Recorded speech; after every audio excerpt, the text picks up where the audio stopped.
નમસ્કાર, હું મથુરભાઈ બલદાણિયા, પ્રદેશ મંત્રી આમ આદમી પાર્ટી ગુજરાત.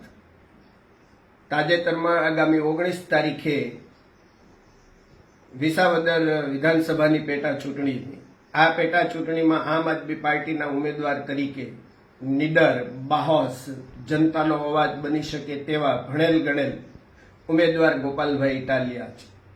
સામે ભારતીય જનતા પાર્ટીએ કિરીટ પટેલને મેદાને ઉતાર્યા છે. મારે વિસાવદરની જનતાને અમારી જાણકારીમાં જે આવ્યું તે જણાવવું છે કે આ કિરીટ પટેલે બેંકો, મંડળીઓ, ખેડૂતોના ધિરાણની લોનો વગેરેમાં અનેક કૌભાંડો કર્યા છે. સાથે સાથે વિસાવદરના વિધાનસભાના વિસ્તારની અંદર પોતાના માણસો દ્વારા તાનાશાહી ખૂબ કરી છે. ગામડાઓના પ્રવાસ દરમિયાન જાણવા મળ્યું અનેક સરપંચોને હેરાનગતિ થઈ હતી. અનેક તાલુકા જિલ્લા પંચાયતના ચૂંટાયેલા પ્રતિનિધિઓને ખૂબ પોતાની સત્તાનો દુરુપયોગ કરીને હેરાન કર્યા છે.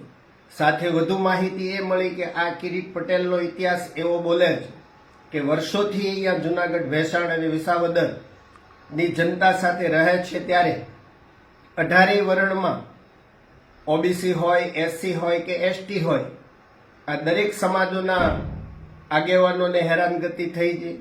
અનેક વિવિધ સમાજોના રાજકીય આગેવાનોની કારકિર્દી ખતમ કરવા માટે નત નવા હથખંડા, નત નવા કાવતરાઓ કરી અને આ કિરીટ પટેલે માથું ઊંચક્યું છે. એક ગુંડાની માફક, એક ભ્રષ્ટાચારીની માફક, એક શોષણખોરીની માફક કિરીટ પટેલે પોતાનો ડર ઊભો કરી અને અનેક લોકોને હેરાનગતિનો ભોગ બન્યા છે. ત્યારે મારે ઓબીસી, એસસી અને એસટી માં આવતા વિવિધ સમાજો અને એના સમાજોના આગેવાનોને નમ્ર અપીલ કરવી છે કે આ વખતે આપણને ઓબીસી હોય, એસસી હોય કે એસટી, વિવિધ જ્ઞાતિના આગેવાનોને, વિવિધ જ્ઞાતિના સરપંચોને, વિવિધ જ્ઞાતિના તાલુકા પંચાયત, જિલ્લા પંચાયતના સદસ્યોને કે અન્ય કેટેગરીમાં આવતા લોકો, નાના મોટા લોકોને આ કિરીટ પટેલે ખૂબ પીડા આપી છે, ખૂબ પીડિત કર્યા છે, ખૂબ લોકો પાસેથી પૈસા પણ લૂંટ્યા છે. ત્યારે આ વખતે વિસાવદરની જનતા માટે એમને જવાબ આપવા માટેની મોટી તક મળી છે.